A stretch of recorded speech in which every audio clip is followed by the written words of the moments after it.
হাদিসের বর্ণনায় এসেছে ইদা আরাদাল্লাহু আইয়াখলুকাল মাখলুকা, যখন আল্লাহ তাআলা এই পুরো বিশ্ব সংসারকে সৃষ্টি করার চিন্তা করলেন, কবাজা কবজাতাম মিনান নূর, তখন তিনি এক খামচা নূর তিনি নিলেন।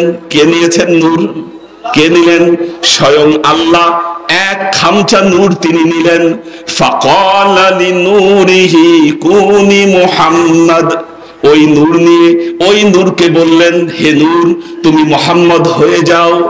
ফাজআল উমুদাম মিনান নূর ফাআলা হাত্তা জাআ ইলা হুজুবিল আজমা, এই নির্দেশ দেওয়ার সাথে সাথে ওই নূরের একটা থামে পরিণত হলো। পরিণত হতে হতে ওই নূর উপরে উঠতে শুরু করলো।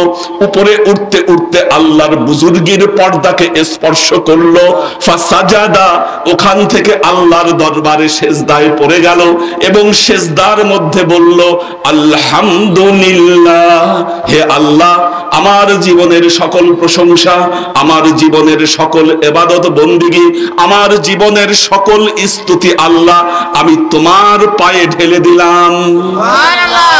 আল্লাহ বললেন, লেমা খলাকতুকা ওয়া সাম্মাইতুকা মুহাম্মদ, হে মুহাম্মদ আমি এই জন্য তোমাকে সৃষ্টি করেছি আর তোমার নাম দিয়েছি আমি মুহাম্মদ। কবে ঘটেছিল এই ঘটনা? কবে ঘটেছে এই ঘটনা? যখন আল্লাহ এই সৃষ্টিকে সৃষ্টি করেন নাই, কোনো কিছু সৃষ্টি করেন নাই, সর্বপ্রথম আল্লাহ তৈরি করলেন নূরে মুহাম্মদ। এই জন্য আমার পেয়ারা নবী হযরত মুহাম্মদ মুস্তাফা সাল্লাল্লাহু আলাইহি ওয়াসাল্লাম বলতেন, কুনতু নাবিয়ান ওয়া আদামু মাইদার রূহি ওয়াল জাসাদ, আমি মুহাম্মদ মুস্তাফা সাল্লাল্লাহু আলাইহি ওয়াসাল্লাম ওই সময় নূর, ওই সময় নবী যখন আল্লাহ হযরত আদমের দেহকে সৃষ্টি করে রাখছেন, এখনো দেহের মধ্যে রূহ ফুৎকার করেন নাই। আপনারা সূরা ফিল পড়ছেন না? সূরা ফিল পড়েছেন কিনা? আল্লাহ বলতেছেন, আলাম তারা কাইফা ফাআলা রাব্বুকা বিআসহাবিল ফিল, হে নবী আলাম তারা, আপনি কি দেখেন নাই, কাইফা ফাআলা রাব্বুকা, আল্লাহ তাআলা কি আচরণ করেছে, বিআসহাবিল ফিল, এই যে আব্রাহার যে হস্তি বাহিনী, এই হস্তি বাহিনীর সাথে আল্লাহ কি আচরণ করেছে, এই আচরণ কি আপনি দেখেন নাই? আসহাবে ফিলের ঘটনা ঘটেছিল আল্লাহর নবীর জন্মের আগে। আল্লাহ বলতেছে কোরআনে, আপনি কি দেখেন নাই আল্লাহ হস্তি বাহিনীর সাথে কি আচরণ করেছে?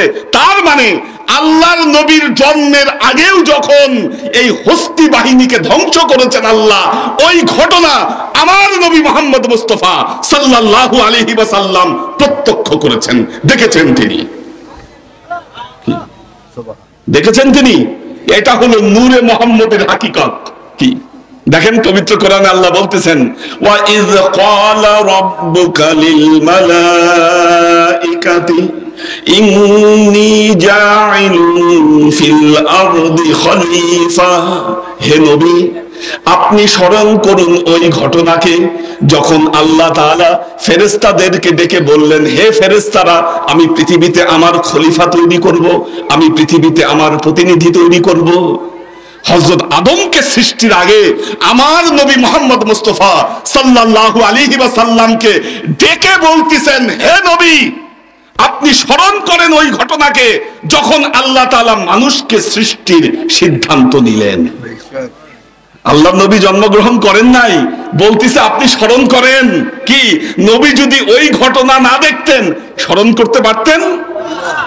কেন বলেছেন? যেহেতু নবী এই ঘটনা দেখেছেন, নূরে মুহাম্মদের হাকিকত। এরপর কি করলেন?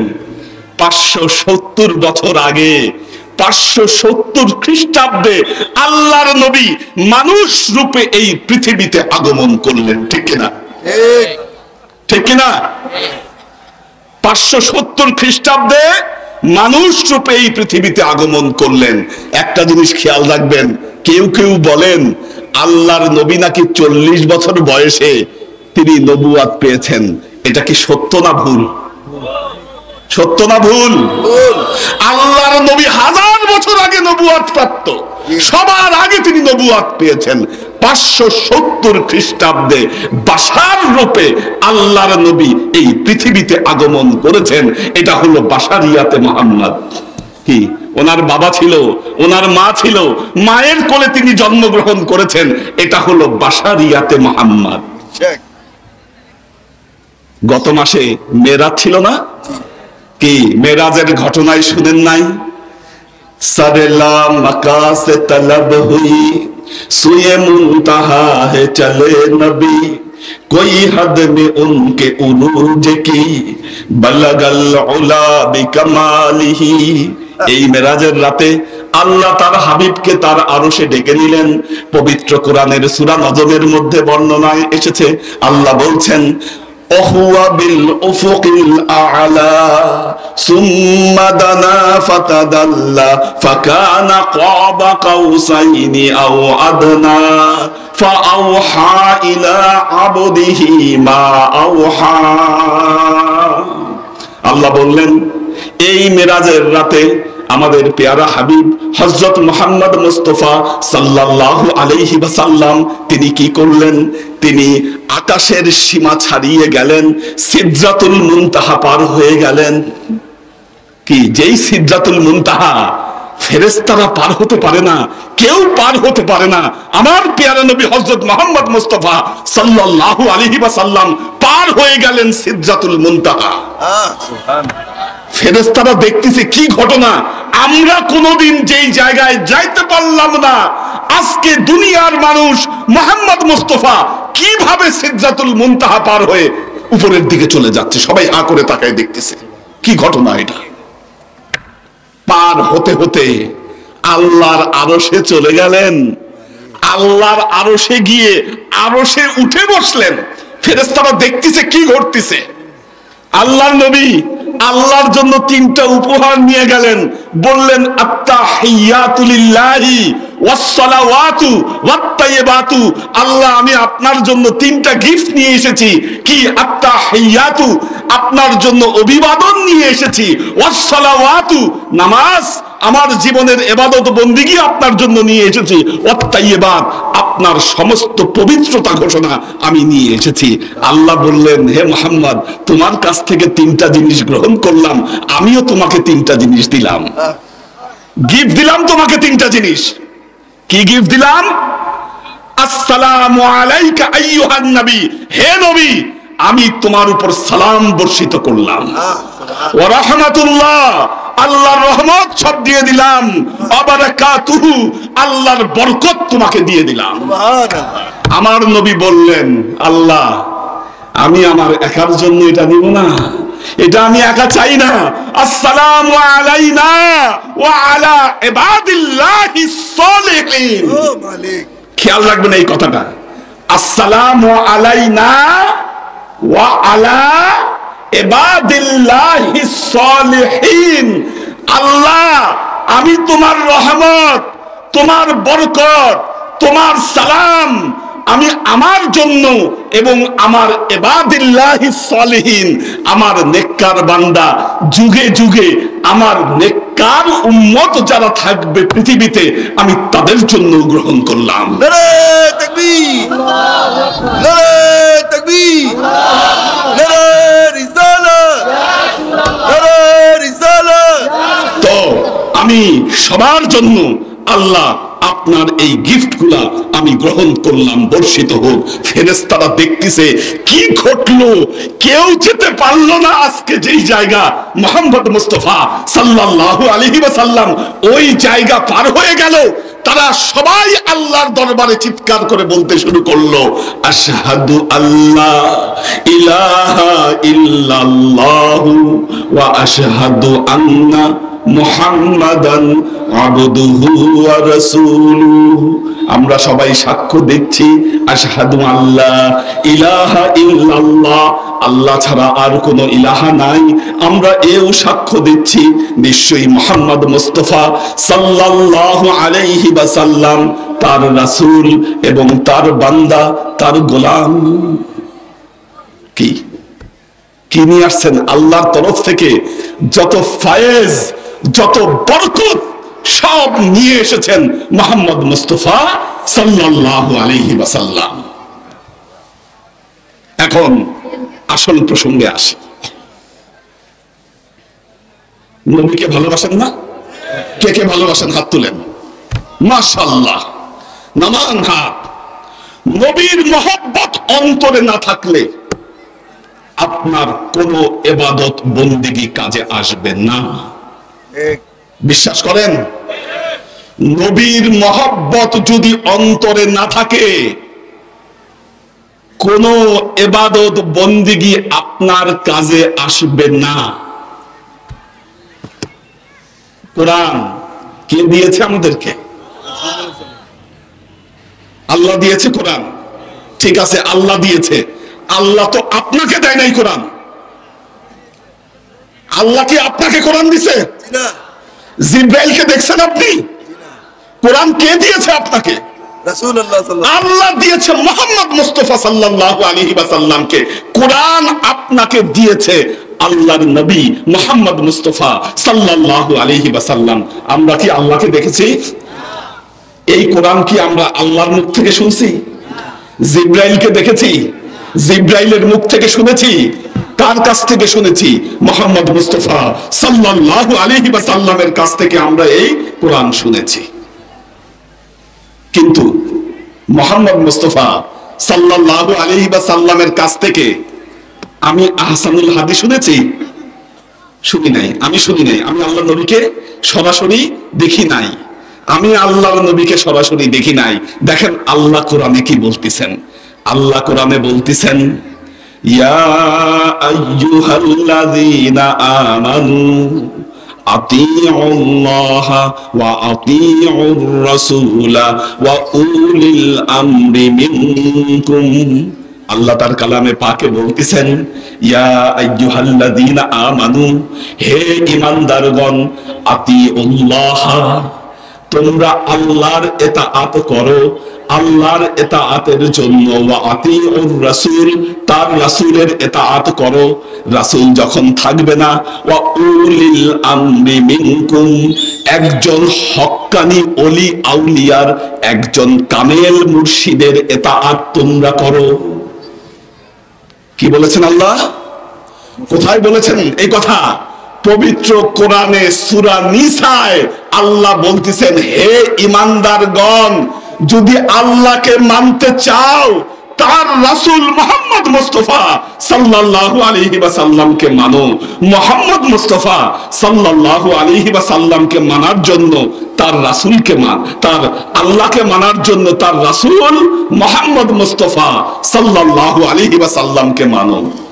আর মুহাম্মদ মুস্তাফা সাল্লাল্লাহু আলাইহি ওয়াসাল্লামকে মানার জন্য কাকে মানতে হবে? উলিল আমরি মিনকুম। শব্দটা কি বলেছেন আল্লাহ? উলিল আমরি মিনকুম।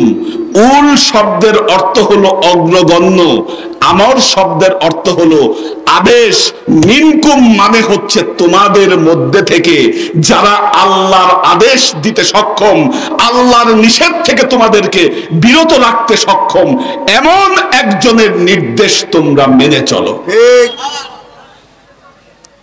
উলি আমরি মিনকুম। দেখেন, কোরআন জানলে উলে আমরে মিনকুম হওয়া যায় না। আলেম হলেই উলে আমরে মিনকুম হওয়া যায় না। উলে আমরে মিনকুম হতে গেলে 3 ধরনের জ্ঞান জানা ফরজ। কয় ধরনের জ্ঞান? 3 ধরনের জ্ঞান। বলবেন হুজুর এই ওয়াজ আবার আপনি কোত্থেকে পাইলেন? কি যারা মাইকে শুনতেছেন দূর থেকে হয়তো বলবেন হুজুর এই নতুন ফতোয়া আবার কোত্থেকে নিয়ে আসলেন? 3 ধরনের জ্ঞান আবার কই পাইলেন? কি কোথায় পাইছি বলি? কোথায় পেয়েছি বলি? হাদিসে জিব্রাইল। হাদিসে জিব্রাইল। আপনারা জানেন জিব্রাইল আলাইহিস সালাম আল্লাহর নবীর সাথে দেখা করতেন, মানুষের সূরত ধরে দেখা করতেন। একদিন মসজিদে নববীতে বসে আছেন, একদিন মসজিদে নববীতে বসে আছেন সব সাহাবীরা, এই সময় একজন আগন্তুক মসজিদে নববীতে প্রবেশ করলেন। সাহাবারা বলতেছেন, আমরা এই লোককে চিনি না, আমরা এই লোককে লা নারিফুহু, আমরা তাকে কাউকে আমরা তাকে চিনতে পারলাম না। এই লোকটাকে, এই লোক কি করলো? আল্লাহর নবীর সামনে আসলো, আল্লাহর নবীর সামনে বসলো, বসে কি করলো? তার হাত দুটো ওয়াদাআ কাফাইহি, তার হাত দুটো কি করলো? আল্লাহর নবীর উরুর মধ্যে এইভাবে রাখলো। সুবহানাল্লাহ। তার মানে কি বুঝলেন? জ্ঞান শিখার আগে আদব শিখেন। কি আদব না শিখলে এলেম ভেতরে আসবে না, আগে আদব শিক্ষা করেন। আজকে আমাদের শিক্ষা ব্যবস্থা থেকে আদব উঠে গেছে। আদব কি আমরা জানি না, আমরা আমাদের ওস্তাদদেরকে আদব করি না, মা বাবাদেরকে আদব করি না, পীর মুর্শিদের আদব তো অনেক আগেই উঠে গেছে। কি দেখবেন আমাদের মধ্যে কিছু মাওলানা, ওনারা ওয়াজ করে আগে এই পীর মুর্শিদের আদব উঠিয়েছে, তারপর আস্তে আস্তে ওস্তাদদের সম্মান গেছে, মা বাবাদের সম্মান গেছে। আজকে যুব সমাজ না তার ওস্তাদকে সম্মান করে, না তার মা বাবাকে সম্মান করে, না তার পীর মুর্শিদকে সম্মান করে। এই জন্য এলেম সিনার মধ্যে তাদের ঢুকছে না। এলেম সিনার মধ্যে ঢুকবে না যতক্ষণ না পর্যন্ত আপনি আপনার ওস্তাদ, আপনি আপনার মুর্শিদকে আদব না করতে পারবেন। এটা হযরত জিবরাইল আমিন শিখিয়ে দিয়ে গেছেন আমাদের। আদব শিখেন। আমরা কথায় কথায় বলি এইটা বেদাত, ওইটা বেদাত, আমরা সুন্নাহকে অনুসরণ করি। সুন্নাহকে অনুসরণ করলে আল্লাহর নবী যেভাবে শিখিয়েছে সেইভাবে আপনাকে শিখতে হবে। গায়ের জন্য শিখলে হবে না। হাত রাখলেন, প্রথম প্রশ্ন করলেন, ইয়া রাসূলুল্লাহ মাল ইসলাম, ইসলাম কি? আল্লাহ নবী বললেন, বড় হাদিস, ওই প্রসঙ্গে যাচ্ছি না। নামাজ আদায় করো, যাকাত দাও, রোজা রাখো। আল্লাহ নবী এই নির্দেশগুলো বললেন, এর নাম হচ্ছে ইসলাম। 2 নম্বর প্রশ্ন করলেন, মাল ঈমান, ঈমান কি? এখানেও আল্লাহ নবী উত্তর দিলেন কয়েকটা। আনতুমিনু বিল্লাহ, আল্লাহর উপর ঈমান আনা, পরকালের উপর ঈমান আনা, ফেরেশতাদের উপর ঈমান আনা, কয়েকটা বললেন। 3 নম্বর প্রশ্ন করলেন, মাল ইহসান। কি প্রশ্ন 3 নম্বর? মাল ইহসান, হে নবী ইহসান কি? হে নবী ইহসান কি?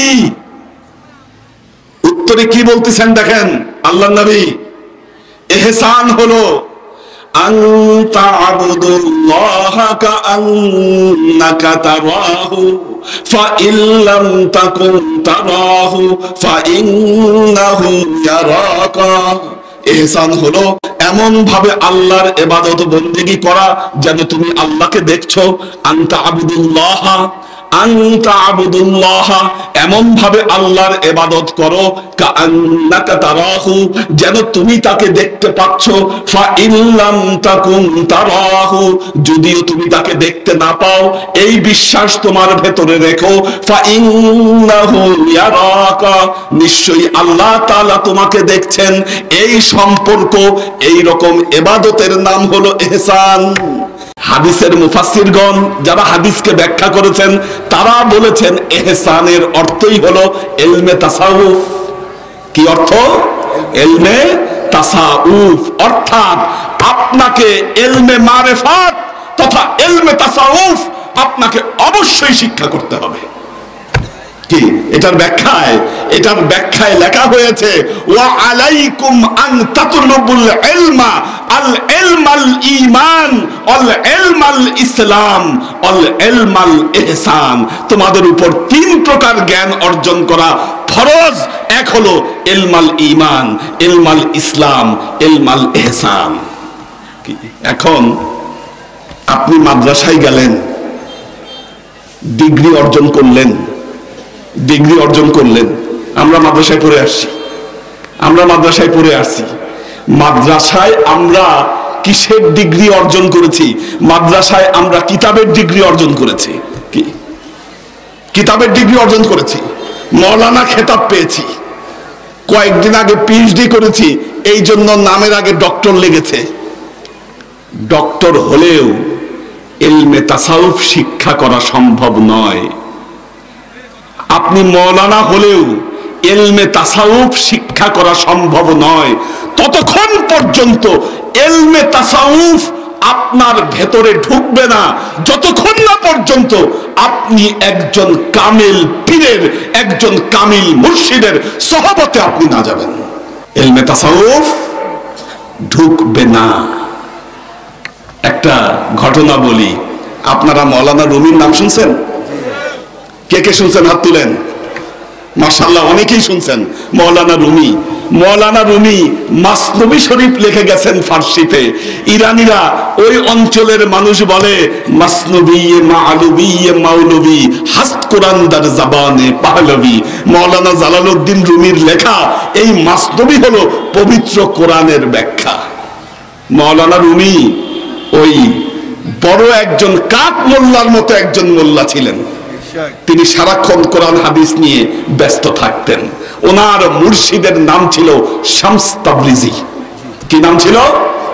শামস তাবরিজি। এখন উনি একদিন ওনার ঘরে বসে, লাইব্রেরিতে বসে তিনি পড়াশোনা করতেছেন, লিখতেছেন। এই সময় শামস তাবরিজি ওনার ঘরে এসে ঢুকছে। দেখতে মাজ্জুবের মতো, পাগল। শামস তাবরিজি ঢুকে জিজ্ঞাসা করলেন, মৌলানা তুমি এটা কি করতেছো, কি করো এটা? মৌলানা রুমির তো খুব গর্ব ভেতরে, উনি বিরাট বড় মৌলানা। শামস তাবরিজিকে দেখে উনি বিরক্ত হয়েছে। উনি বলেছে, তু ইনর নেমি ফাহামি ইন ইলমে ক্বালাস। এই শামস তাবরিজি, তুই তো পাগল, তুই এগুলোর কি বুঝবি? এটা কোরআন হাদিসের জ্ঞান। এই কথা শুনে শামস তাবরিজি তার কিতাবগুলাকে নিয়ে কুয়ার মধ্যে ফেলে দিছে। মৌলানা অত্যন্ত রেগে গেছে, শামস তাবরিজিকে মারতে উদ্যত হয়েছে। তখন আবার এই কুয়া থেকে বইগুলা বের করে মৌলানা রুমির হাতে আবার দিয়েছে। মৌলানা রুমি বললেন, এটা কি হলো?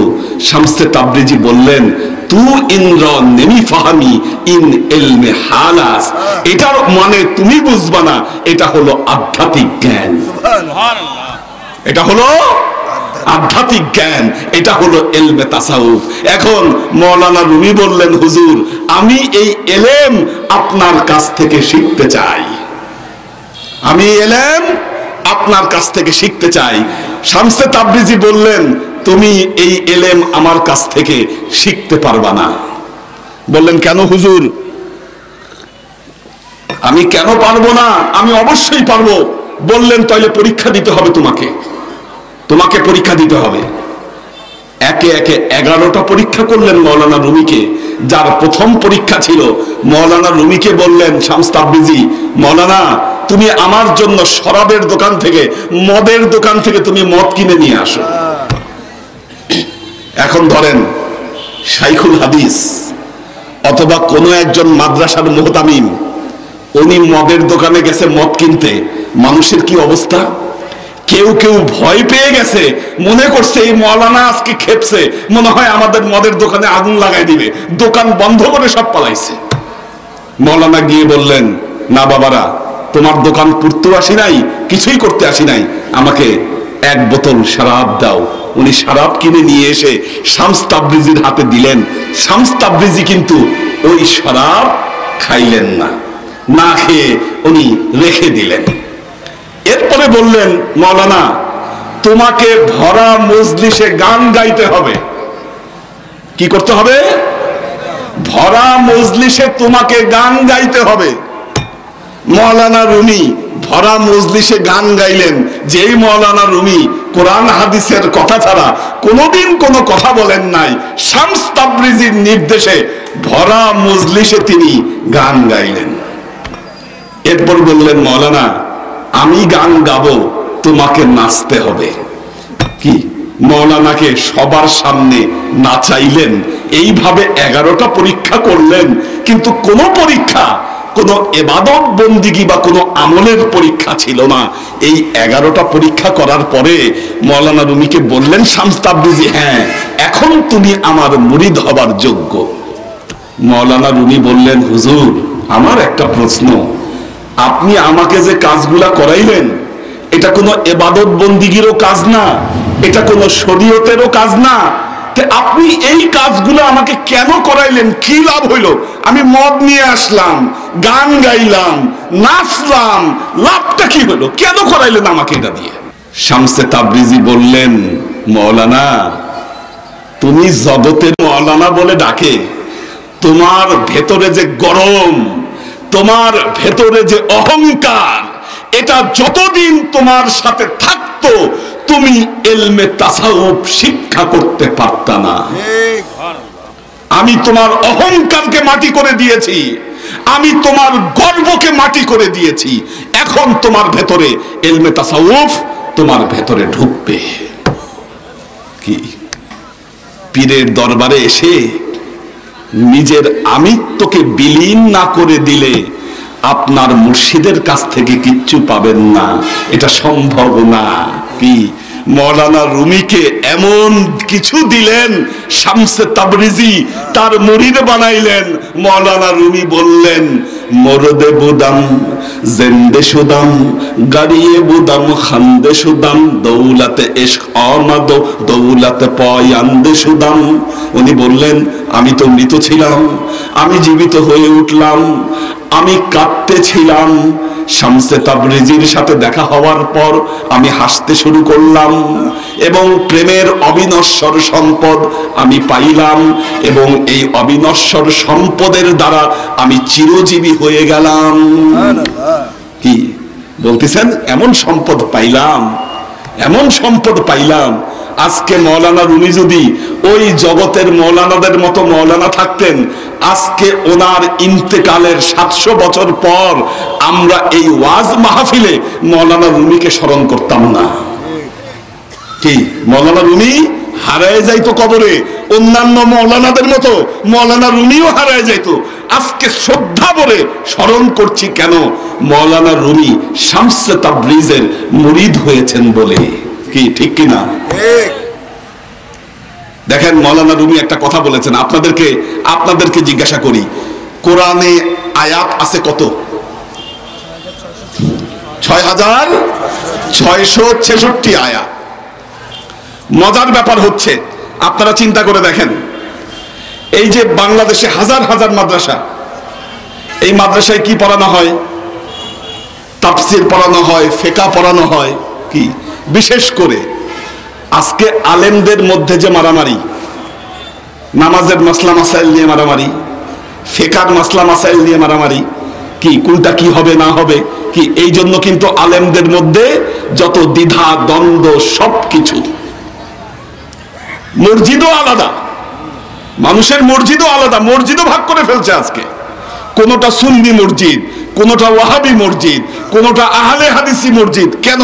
শুধু এই মাসলা মাসাইল নিয়ে। মজার ব্যাপার বলি, কোরআনের 6666 আয়াতের মধ্যে এই মাসলা মাসাইলের ক্ষেত্রে ব্যবহৃত হয়েছে মাত্র 500 আয়াত। কত আয়াত? 500 আয়াত। খেয়াল করে দেখেন, নামাজের জন্য ওই 83 জায়গায় আল্লাহ বলছেন, রোজার জন্য এরকম 2-1 জায়গায় বলছেন, যাকাতের জন্য কয়েক জায়গায় বলেছেন। এইভাবে মাসলা মাসাইলের ক্ষেত্রে ব্যবহৃত হয়েছে মাত্র 500 আয়াত। তাহলে বাকি 6166 আয়াতে কি বলেছে এটা নিয়ে কারো গবেষণা নাই, এটা নিয়ে কারো গবেষণা নাই। মনে রাখবেন, এই 6166 আয়াতই হলো তাসাউফের শিক্ষা।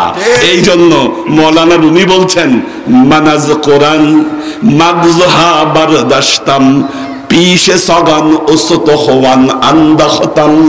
মৌলানা রুমি বলতেছে, আমি কোরআন থেকে মগজগুলোকে বের করে নিয়ে এসেছি, মাংসগুলোকে আমি তুলে এনেছি, আর মৌলবী কুত্তাদের জন্য এই কোরআনের হাড্ডি গুলোকে আমি ফেলে দিয়ে রেখেছি।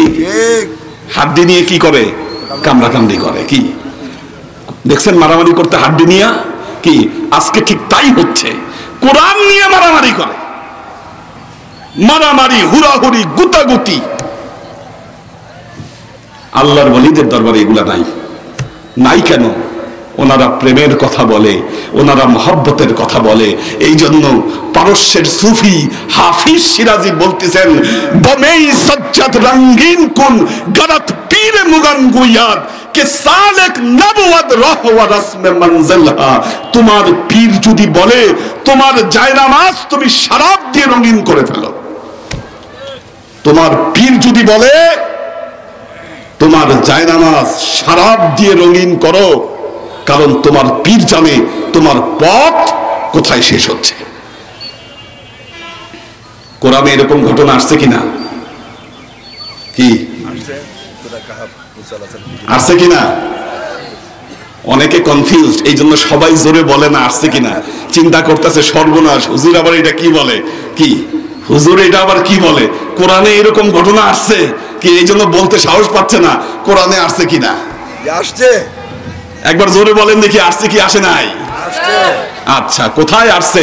সূরা কাহাফে।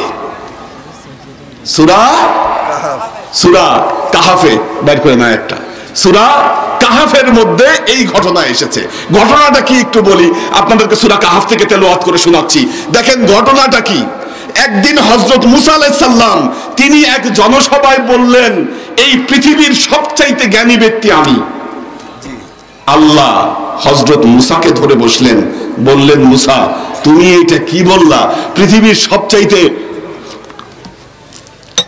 সবচাইতে সবচাইতে জ্ঞানী ব্যক্তি তো তুমি না, তোমার চাইতে জ্ঞানী ব্যক্তি আছে, সে হচ্ছে হযরত খিজির আলাইহিস সালাম।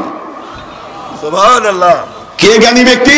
তোমার চাইতে জ্ঞানী আছে হযরত খিজির। তো তুমি তোমার নিজেকে তুমি এত জ্ঞানী তুমি কেমনে বললা? তুমি জ্ঞানী না। ঠিক। হযরত মুসা খুব অবাক হয়ে গেলেন, যে বললেন যে এটা কি ঘটনা, আমি সবচেয়ে জ্ঞানী না, তাহলে আমার চেয়ে জ্ঞানী ব্যক্তি আছে আল্লাহ, তাহলে আমি এই লোককে কোথায় খুঁজে পাবো? আল্লাহ বললেন হ্যাঁ তুমি খুঁজো, উনি সাগরের মধ্যে থাকে, সাগরের মধ্যে থাকে। আল্লাহ খোঁজার নির্দেশ দিয়ে দিলেন। অনেক কাহিনী, ওখানে যাচ্ছি না। হযরত মুসা আলাইহিস সালাম হযরত খিজির আলাইহিস সালামকে খুঁজতে বের হলেন।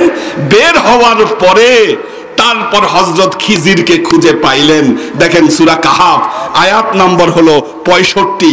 আল্লাহ বলতেছেন, ফাওয়াজাদা আবদাম মিন ইবাদিনা আতাইনাহু রাহমাতাম মিন ইনদিনা ওয়া আল্লামনাহু মিন লাদুন্না ইলমা।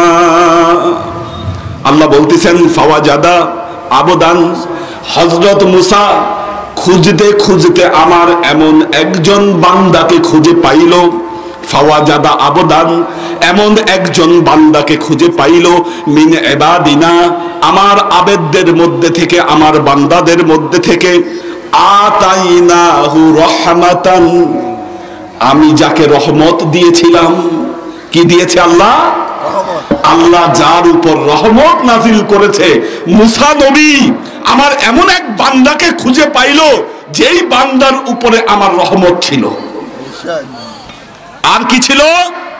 ওয়া আল্লামনাহু মিন লাদুন্না ইলমা, আমি তাকে ইলমে লাদুন্নি দিয়েছিলাম। কি জ্ঞান? কি ইলম? ইলমে লাদুন্নি, যেই জ্ঞান স্বয়ং আল্লাহ বান্দার ভেতরে ঢুকিয়ে দেয়। সুবহানাল্লাহ। কি এই জন্য মনে রাখবেন,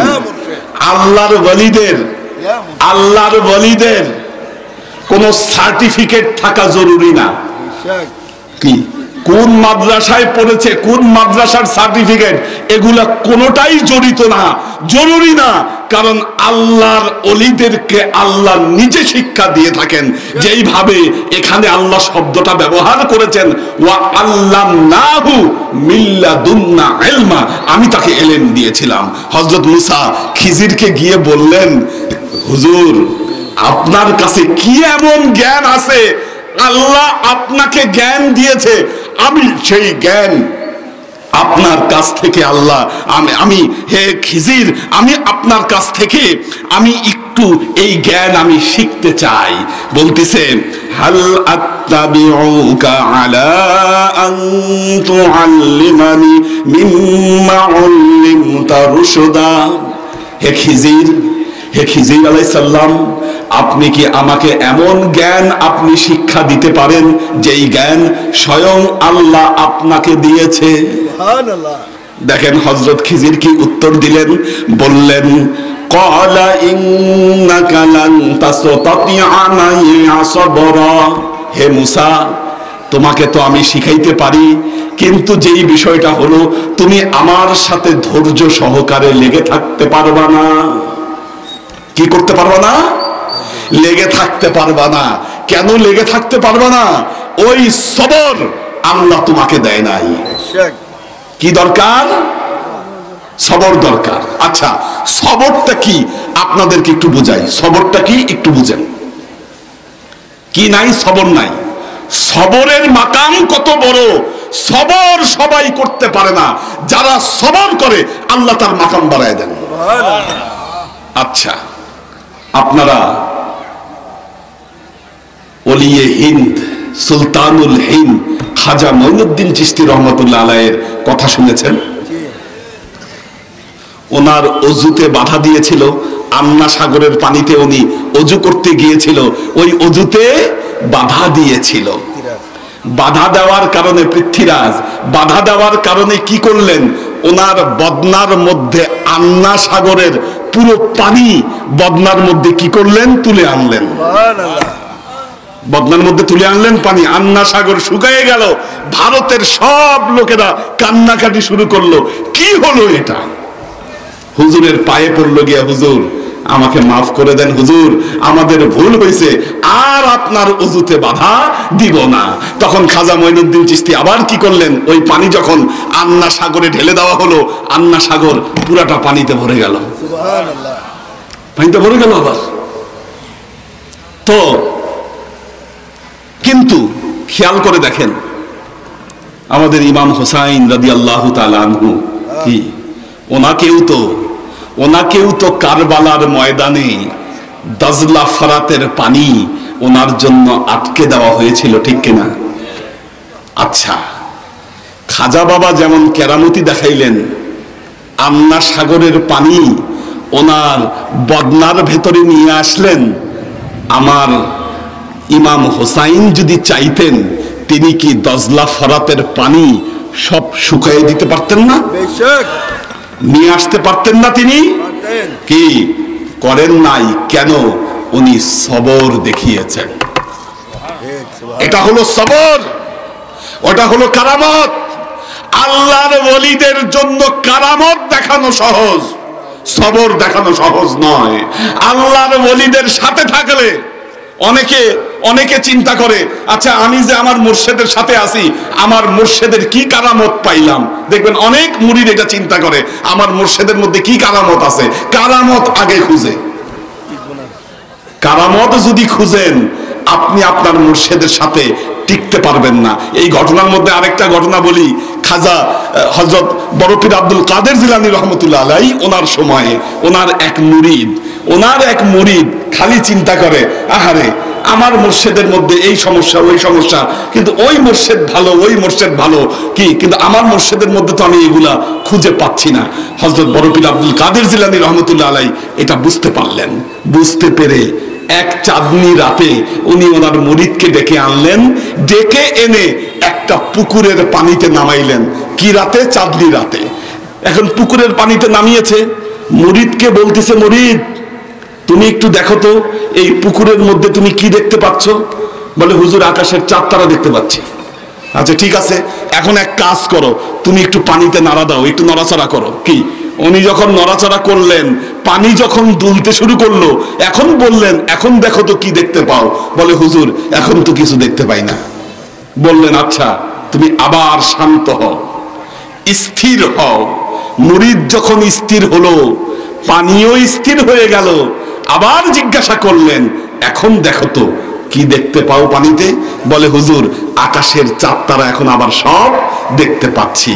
বড় পীর বললেন তাহলে মনে রেখো সমস্যা তোমার মধ্যে।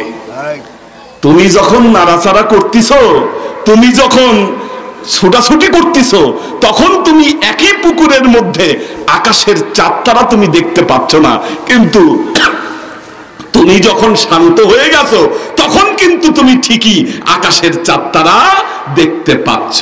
কাজেই মুরিদ তার মুর্শিদের মধ্যে আল্লাহকে দেখতে পাবে যদি তার নিজের স্থিরতা থাকে। আরে অস্থির তো আপনি, অস্থির তো আপনি।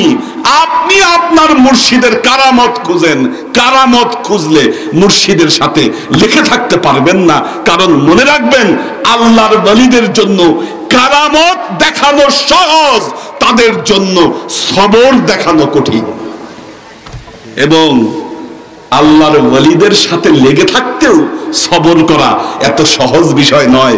যেই ঘটনা ঘটলো হযরত মুসা আর খিজির আলাইহিস সালামের ক্ষেত্রে, হযরত খিজির আলাইহিস সালাম হযরত মুসাকে বললেন ইন্নাকা লান তাসতাতিআ মাইয়া সাবরা, হে মুসা তুমি তো আমার সাথে সবর করে লেগে থাকতে পারবা না, তোমার পক্ষে লেগে থাকা সম্ভব না। এরপরের আয়াতে আবার প্রশ্ন করছেন কাইফা তাসবিরু আলা মা লাম তুহিত বিহি খবরা, তুমি কিভাবে ধৈর্য ধরবা? তোমার পক্ষে তো ধৈর্য ধরা সম্ভব নয়, কারণ তুমি ইলমে মারিফতের ব্যাপারে তোমার তো কোনো খবর নাই। এত সহজ না, ইলমে মারিফতের খবর তো তোমার নাই। আর যাদের মধ্যে ইলমে মারিফতের খবর নাই তারা ইলমে মারিফতের পথে টিকে থাকতে পারে না, টিকে থাকতে পারে না তারা। এটা এত সহজ কাজ না। মুসা বললেন ক্বালা সাতাজিদুনি ইনশাআল্লাহু সাবিরা ওয়ালা আ'সি লাকা আমরা। হযরত মুসা বললেন সাতাজিদুনি ইনশাআল্লাহ, হে হযরত খিজির ইনশাআল্লাহ আপনি আমাকে সবরকারী অবস্থায় পাবেন, আমি অধৈর্য হব না। আমি আপনার সাথে লেগে থেকে আমি আপনার কাছ থেকে তাসাউফের শিক্ষা আমি লাভ করব। এইবার হযরত খিজির শর্ত দিলেন, শর্তটা হলো ক্বালা ফাইনিত তাবা'তানি ফালা তাসআলনি আন শাইইন হাত্তা উহদিসা লাকা মিনহু যিকরা। এবার বলতেছেন হযরত খিজির মুসা, আচ্ছা ঠিক আছে আমি তোমাকে আমার সাথে রাখতে পারি, আমি তোমাকে জ্ঞান শিক্ষা দিতে পারি, তবে আমার একটা শর্ত আছে। এই শর্ত হলো আমি যা করব আমার ব্যাপারে, আমার কোনো কাজের ব্যাপারে তুমি কোনো প্রশ্ন করতে পারবা না।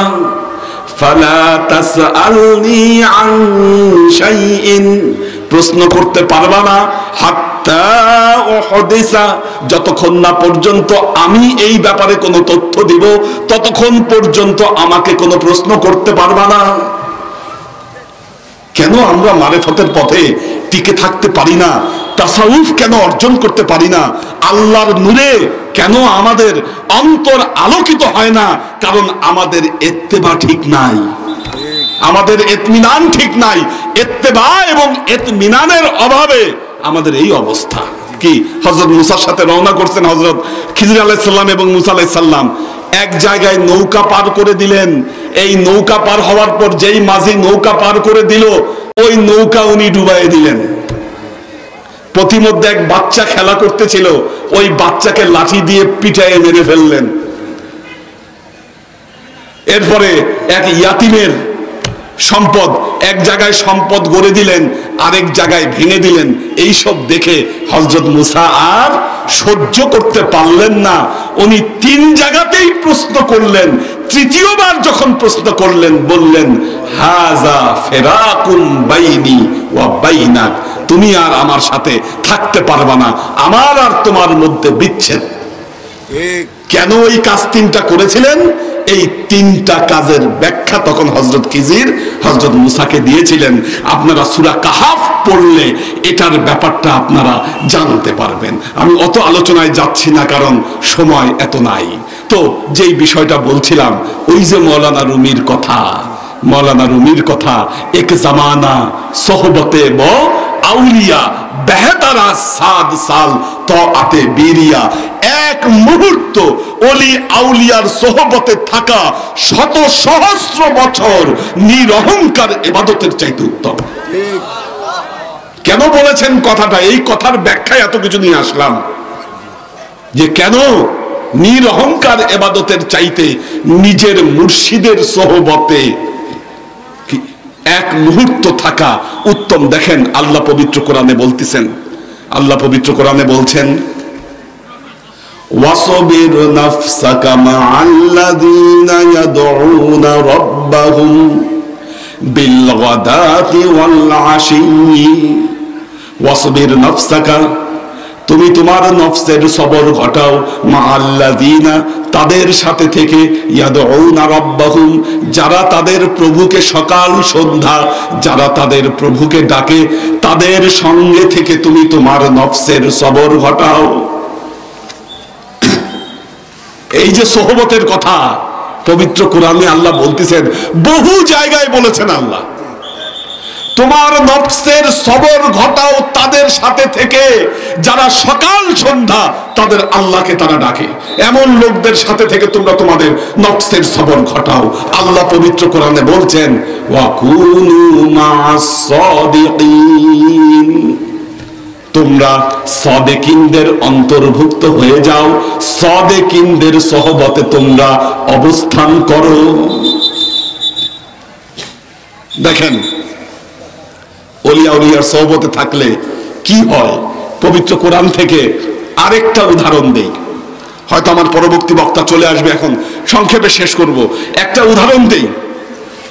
আপনারা আসহাবে কাহাফের কথা শুনেছেন? আসহাবে কাহাফ কি করেছিল? আল্লাহর কয়েকজন ওলিকে দেশের অত্যাচারী বাদশাহ দেশ থেকে বের করে দিয়েছিল, ঠিক কিনা? বের করে দিয়েছিল। এখন আল্লাহর ওলিরা দেশ থেকে বের হয়ে হেঁটে হেঁটে যাচ্ছে, তাদের সাথে একটা কুকুর তাদের সাথে হেঁটে হেঁটে যাচ্ছেন, একটা কুকুর। তো এই যে কুকুর হেঁটে হেঁটে যাচ্ছে, ওনারা কি করলেন? আল্লাহর ওলিরা একটা ইট নিয়ে ওই কুকুরকে তাড়িয়ে দিতে চাইলেন, কিন্তু কুকুর গেল না। শত সহস্র বছর আপনারা জানেন এক ঘুমের মধ্যে পার হয়ে গেছে, এবং এই ঘুমের মধ্যে থেকে যখন তারা ঘুম থেকে উঠলেন, দেখলেন যে বহু সময় পার হয়ে গেছে। আপনারা জানেন পবিত্র কোরআনে এই কুকুর বেহেশতে যাবে, কি আমল কুকুরের? কি করেছে কুকুর? কয় রাকাত নামাজ পড়ছে? কয়শো রাকাত নামাজ পড়েছে কুকুর, বলতে পারবেন? একমাত্র আমল ওলি আউলিয়ার সোহবতে থাকা।